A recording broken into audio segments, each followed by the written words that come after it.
two doors, one leads out, the other one doesn't. In front of them, two guards. One always tells the truth, the other always lies, and you can't tell which is which. You may ask one question to one guard, then you choose a door. Most people freeze right here.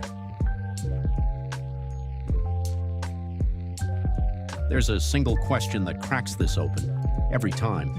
And the tool that finds it isn't cleverness, it's a machine, one you can build out of nothing but true and false. 5 moving parts. Then we come back here and you walk out. Let's build it. The machine runs on one kind of fuel, the proposition, a statement that is definitely true or definitely false, nothing in between. The sun is a star, true. 7 is an even number, false. Water boils at 100 degrees Celsius, true, all propositions. Close the door isn't. It's a command, not true or false. Neither is a question or an opinion, 2 colors. That's the whole world the machine can see. Here's the first move that makes the machine powerful. We throw the meaning away. We don't care whether P means the sun is a star or it's raining. We keep one thing. Is it true or false? The machine doesn't reason about the world. It reasons about structure, rules that hold no matter what the words are. First gear, not. It flips the truth value. True becomes false, false becomes true. Let P be the alarm is on, then not P is the alarm is off. Flip the fact and every word describing it flips with it. Not is a switch. On becomes off.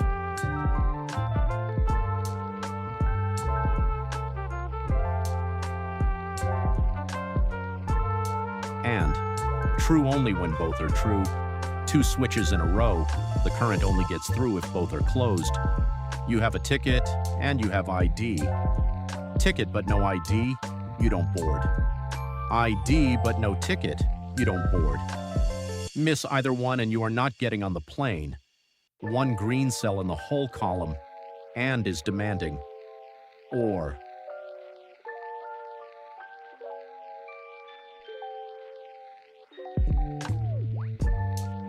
Now the switches go side by side, not in a row. Either one alone completes the circuit. And here everyday language lies to you. Soup or salad usually means one, not both. That's a different gear, exclusive or, which is false when both are true. Logic's OR is generous. You can pay if you have cash, or a card, or both. Carrying both doesn't stop you paying. That's why true and true comes out true. The only way to make OR false is for everything to be false.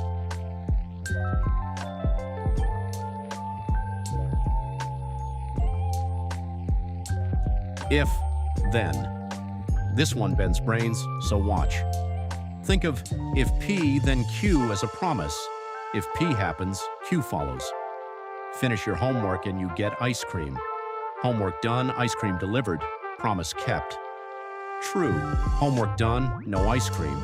That's the one and only way I broke it. The link snaps. False. But if you never did the homework, then I was never called on the promise. I can't have broken it, so it holds.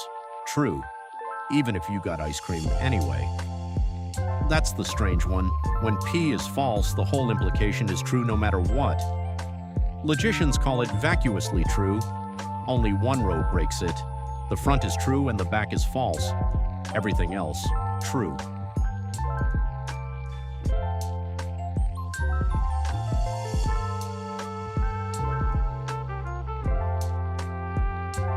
Last gear, quick.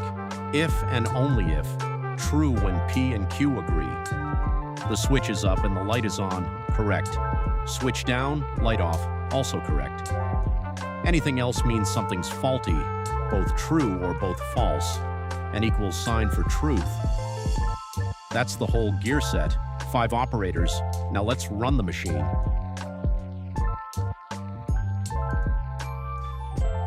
Here's the payoff. Once meaning is gone, evaluating any statement, however tangled, becomes mechanical. You don't think, you don't interpret, you fill in columns. Try it in English.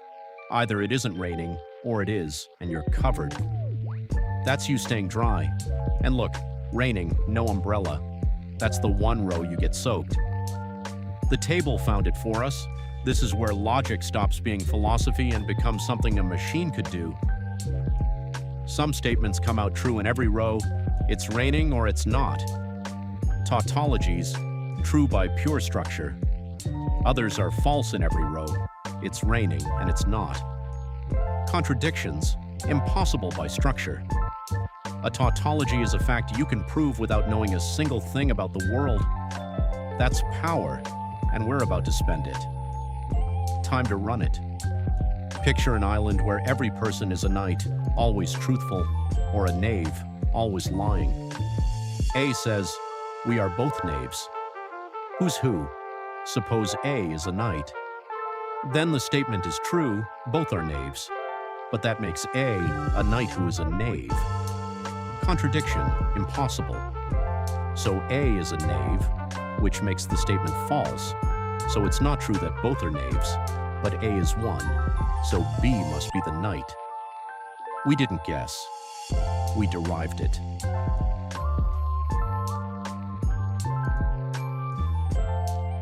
Which brings us back to the start. Here's the question that always works. Ask either guard. If I ask the other guard which door leads out, which would they point to? Then take the opposite door. Say the exit is really the right-hand door. You don't know that, they do. Ask the truth teller. They honestly report the liar's lie. They point left. Wrong door. Ask the liar.